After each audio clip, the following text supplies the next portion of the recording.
ஏரல் அருகே முக்காணி புலமாடசுவாமி கோவிலை நீதிமன்ற உத்தரவுப்படி பொதுமக்கள் வழிபாட்டுக்காக ஏரல் தாசில்தார் செல்வகுமார் திறந்து வைத்தார். தூத்துக்குடி மாவட்டம் முக்காணியில் புலமாடசுவாமி கோவில் உள்ளது. இந்த கோவிலில் பல்வேறு தரப்பினர் வழிபட்டு வருகின்றனர். இங்கு ஆண்டுதோறும் புரட்டாசி மாதம் கோவில் கொடைவிழா நடைபெற்று வருகிறது. இந்த நிலையில் கடந்த 2 ஆண்டுகளுக்கு முன்பு அந்த கோவிலை பூஜை செய்து நிர்வகித்து வரும் நாராயணன் தரப்பினருக்கும் பட்டு என்பவர் தரப்பினருக்கும் இடையே கோவில் நிர்வாகம் சம்பந்தமாக தகராறு ஏற்பட்டுள்ளது. தகராறு தொடர்பாக கூடுதல் கலெக்டர் மற்றும் தாசில்தார் முன்னிலையில் சமாதான கூட்டம் நடைபெற்றது. பின்னர் பட்டு தரப்பினர் இந்த கோவிலில் பூஜை செய்து வந்ததாக கூறப்படுகிறது. இந்த நிலையில் கடந்த 10 மாதங்களுக்கு முன்பு நாராயணனின் தம்பியான பொங்கல் ராஜ் என்பவர் கொலை செய்யப்படுகிறார்.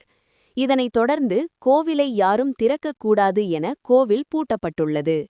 இதைத் தொடர்ந்து கடந்த 3 மாதங்களுக்கு முன்பு நாராயணனின் உறவினரான சிவகுமார் என்பவர் சென்னை உயர்நீதிமன்ற மதுரை கிளையில் வழக்கு தொடர்ந்து கோவிலை திறக்க அனுமதி கேட்டுள்ளார்.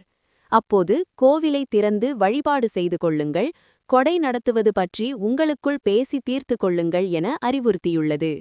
அதனைத் தொடர்ந்து கோவில் திறக்கப்பட்டுள்ளது. இதன் பின்னர் கடந்த மாதம் பட்டு தரப்பினர் சென்னை உயர்நீதிமன்ற மதுரை கிளையில் வழக்கு ஒன்றை தொடர்ந்துள்ளனர். அதில் கோவிலில் வழிபாடு மட்டுமே செய்ய வேண்டும், ஆனால் நாராயணன் தரப்பினர் விழா நடத்துகின்றனர் என வழக்கு தொடர்ந்தனர். இந்த வழக்கை விசாரித்த நீதிமன்றம் கோவிலை மூட கடந்த டிசம்பர் 11ஆம் தேதியன்று உத்தரவு பிறப்பித்தது. அதனைத் தொடர்ந்து கோவில் மூடப்பட்டது. பின்னர் சிவகுமார் என்பவர் சென்னை உயர்நீதிமன்ற மதுரை கிளையில் கோவிலை திறந்து வழிபாடு செய்ய வேண்டும் என வழக்கு தொடர்ந்தார். இந்த வழக்கை விசாரித்த நீதிமன்றம் கோவிலை திறந்து வழிபாடு மட்டும் செய்து கொள்ளலாம், பூஜைகளோ திருவிழாக்களோ நடத்த கீழ் நீதிமன்றத்தில் வழக்கு தொடர்ந்து முடிவு செய்து கொள்ளலாம் என தீர்ப்பளித்தது. அதன்படி கோவிலை இன்று பலத்த போலீஸ் பாதுகாப்புடன் ஏரல் தாசில்தார் செல்வகுமார் திறந்து வைத்தார்.